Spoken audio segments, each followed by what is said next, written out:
मनगटांनो लढत राहा. का? कारण राजा अजून पोचायचा आहे, स्वराज्य अजून राखायचंय. त्या खिंडीच्या तोंडाशी अखंड वाहणारा काळ जणू काही थांबवला होता मराठ्यांनी स्वतःच्या पराक्रमात.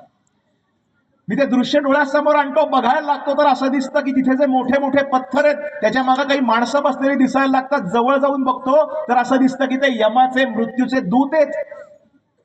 पण त्यांना पाऊल पुढे टाकवत नाहीये मावळ्यांच्या दिशेनं. का? कारण घाबरले ते एकमेकांशी बोलतायत, अरे हे कसलं भान हरपण आहे, हे कुठलं लढणं आहे, ही कुठली निष्ठा आहे. पण या प्रश्नाची उत्तरं त्या मृत्यूच्या दूतांना मिळणार नव्हती. त्यासाठी त्यांना शिवछत्रपतींचा मावळा म्हणून जन्म घ्यावा लागला.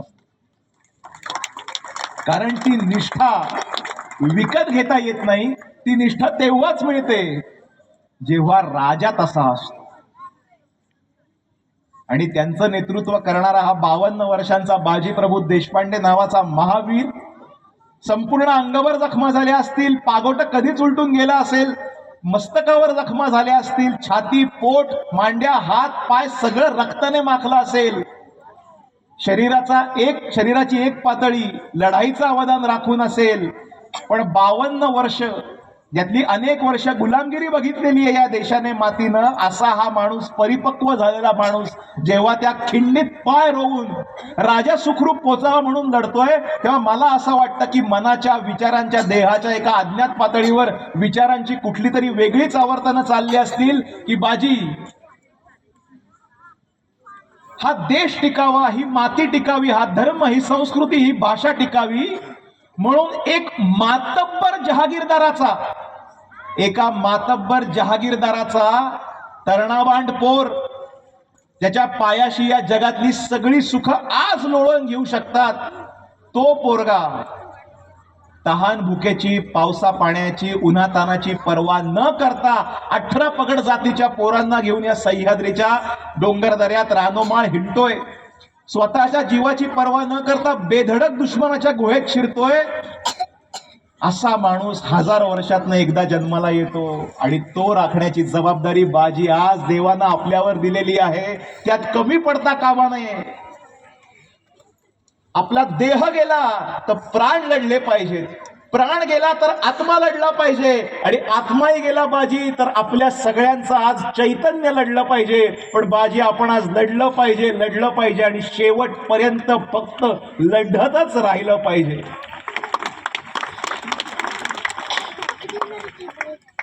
आणि याच वेळेला मित्रांनो, शत्रूकडनं एका बंदुकीत बार भरला गेला, बंदूक चालवली गेली आणि ती गोळी येऊन लागली बाजीप्रभूंना.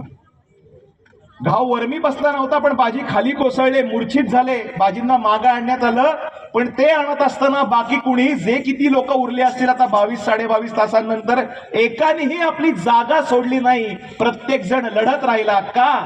कारण राजाने शिकवलंच हे होतं, लढायचं ते मोरक्यासाठी नाही, लहान तोंडी मोठा घास, लढायचं ते राजासाठी सुद्धा नाही.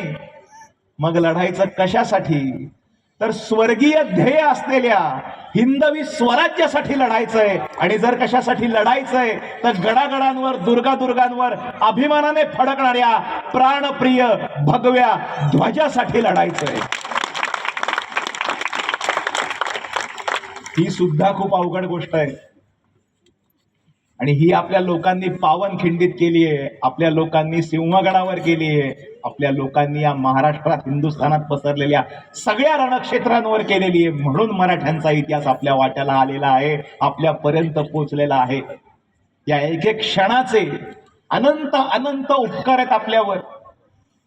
काही वेळांनी बाजींना जाग आली, शुद्ध आली. म्हणजे बाजींनी विचारलं, तोफा झाल्या का? भांडी वाजवतो असं महाराजांनी सांगितलं होतं. भांडी म्हणजे तोफा. नकारार्थी मान हल्ली सवंगड्याची.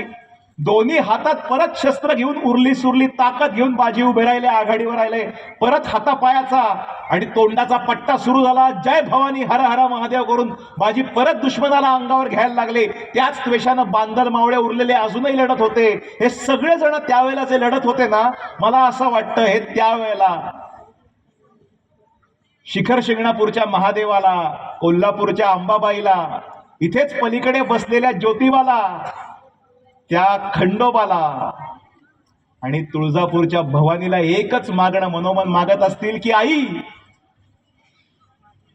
आई थोड्या वेळासाठी फक्त ताकद ठेव हातापायात,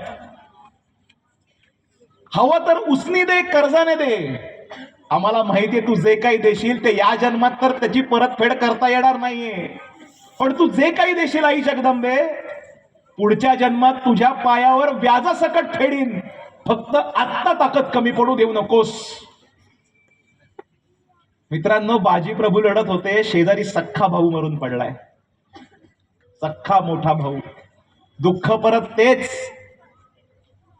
जे कुठेतरी सूर्याजीरावांचं होतं आणि जे आपल्याला ज्ञात अज्ञात असलेल्या अनेक मावळ्यांनी झेललेलं की रणांगणात भाऊ, बाप, मित्र, मुलगा मरून पडलाय, पण कर्तव्य सोडायचं नाहीये. मी खूप उदाहरणं देऊ शकतो तुम्हाला, आणि ते सगळं बाजूला ठेवून बाजी प्रभू लढत राहिले. मी फक्त गोष्टीतनं बाहेर येऊन एक तुम्हाला प्रश्न विचारतो. आपल्या घरातली व्यक्ती आपण हॉस्पिटलमध्ये 2 दिवस ऍडमिट करून आलो ना, तर अन्न गोड लागत नाही आपल्याला. इथे सख्खा भाऊ मरून पडलाय, त्याच्याकडे बघायला वेळ नाही आणि बघणारही नव्हते, कारण राजा अजून पोचायचा आहे, स्वराज्य अजून राखायचंय. मित्रांनो, मराठे आता मराठे उरले नव्हते, त्यांची शस्त्र उरली नव्हती, खिंड उरली नव्हती, तर मराठे, शस्त्र आणि सह्याद्री यांचं मिळून एक दैवी अद्वैत झालं होतं आणि ते स्वतंत्रतेच्या भगवतीला विनमित होतं. स्वर्गाच्या दारावरची मोक्षाची 300 दारं सताड उघडी होती, पण त्यांना अजून काही काळ ताटकळत उभं राहावं लागणार होतं, कारण जंग अजून जारी होती, कारण राजा अजून पोचायचा होता, स्वराज्य अजून राखायचं होतं. जवळपास 23 तासांनंतर महाराजांनी विशाळगडाचा माथा जवळ केला आणि क्षणाचाही विलंब न करता महाराजांची लोक तोफांजवळ गेली. इथे बाजी प्रभूंना आणि बांदल मावळ्यांना आता लोकांनी घेरलं होतं. त्वेषाने तरीही लढत होते. माघार घ्यायचा मनसुबा काय, विचार सुद्धा कुणालाही स्पर्शूनही जात नव्हता. आणि त्वेषाने लढत असलेल्या बाजी प्रभूंना आणि त्या सगळ्याच लोकांना खिंडीतल्या दुश्मनालाही अचानक ऐकू आले विशाळगडावरनं धडाडलेल्या तोफांचे आवाज. पांढर पाण्याचा परिसर दुमदुमला त्या तोफांच्या आवाजांनी. आणि इतका वेळ ज्या बाजी प्रभूंच्या चेहऱ्यावर प्रचंड त्वेष होता, राग होता, नजरेत अंगार होता, तो अंगार, तो त्वेष अचानक बदलला एका हास्यात. त्या दुश्मनाला कळत नव्हता, रे हा बाबा आत्ता एवढा लढत होता त्वेषाने, हा आता असा का हसायला लागला. पण त्या दुश्मनाला समजणार नव्हतं, कारण बाजींच्या चेहऱ्यावरचं जे, ओठांवरचं जे हास्य होतं ते आयुष्याच्या सार्थकतेचं महासमाधानी हास्य होतं, कारण राजा पोचला होता, स्वराज्य राखलं होतं. आणि दुश्मनाने आपलं काम केलं, त्याची तलवार चालली, बाजींवर एक झाला, दुसरा झाला, पुढे वार होत राहिले. बाजी कोसळले, जन्म मृत्यूच्या सीमारेषेवर ताटकळत असलेले त्यांचे प्राण उडून गेले. आणि कोसळता कोसळता पाठ धरणीला टेकता टेकता आभाळाकडे बघून बाजी प्रभू कदाचित एवढंच मनातल्या मनात म्हणाले असतील, शेवटचा विचार आला असेल की अरे आज आमचं आणि आमच्या 300 बांदल मावळ्यांचं रक्त नव्हे, रक्ताच्या प्रत्येक थेंबाचा अर्घ्य आज तुला अर्पण केलाय. स्वातंत्र्याच्या सूर्या प्रसन्न हो, स्वातंत्र्याच्या सूर्या प्रसन्न हो, स्वातंत्र्याच्या सूर्या अरे आता तरी प्रसन्न हो. यज्ञी ज्यांनी दिले निजशीर, घडिले मानवतेचे मंदिर, परिजयांच्या दहनभूमीवर नाही चिरा नाही पणती, दिव्यत्वाची जेथे प्रचिती, तेथे कर माझे जुळती. शार्वरी नाम संवत्सर शालिवाहन शके 1582, आषाढ वद्य प्रतिपदा शुक्रवार, इंग्रजी दिनांक 13 जुलै 1660 या दिवशी बाजी प्रभूंच्या आणि बांदल मावळ्यांच्या रक्तानं पांढर पाण्याची खिंड, घोडखिंड पवित्र झाली, पावन खिंड म्हणून उदयाला आली. असुरांचे पद भ्रष्ट लागोनी आज सतींचे पुण्यमुळे, असुरांचे पद भ्रष्ट लागोनी आज सतींचे पुण्यमुळे, की अशा घडीला कोण करंटा तटस्थतेने दूरखळे, कृतांत ज्वाला त्वेषाची ना कोणाच्या हृदयात जळे, साम मंत्र तो सरे रणाची नौबत आता धडधडते, रक्त आपुल्या प्रिय आईचे रणांगणावर ओघळते. अन सह्यगिरीतील वनराजांनो या कुहरातून आज पुढे रक्त हवे जर स्वतंत्रतेला, रक्ताचे पडतील सडे. एक रणांगण राखायास्तव, करा रणांगण लक्ष खडे. समरपुराचे वारकरी हो, समर देवता बोलविते. रक्त आपुल्या प्रिया आईचे रणांगणावर ओघळते. अन खडक काजळी घोटून तुमचे मनगट बाहू घडलेले, कडे कपारी मधील वणवे उरात तुमच्या दडलेले. अरे काबुल कंदाहार पथावर डंके तुमचे झडलेले. काय कारण आहे? कारण एकच आहे.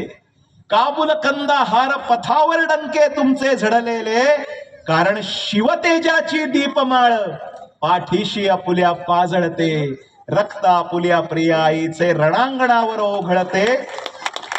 अन कोटी कोटी असतील शरीरे, मनगटामुचे एक असे. कोटी कोटी कंठात आजला एक मनीषा जागवते. की हिरवे जहरी सर्प ठेचणे, अन्य मना व्यवधान नसे. एक प्रतिज्ञा विजय मिळेतो, राहील रण हे धगधगते. रक्त आपुल्या प्रिया आईचे रणांगणावर ओघळते. रक्त आपुल्या प्रिया आईचे रणांगणावर ओघळते.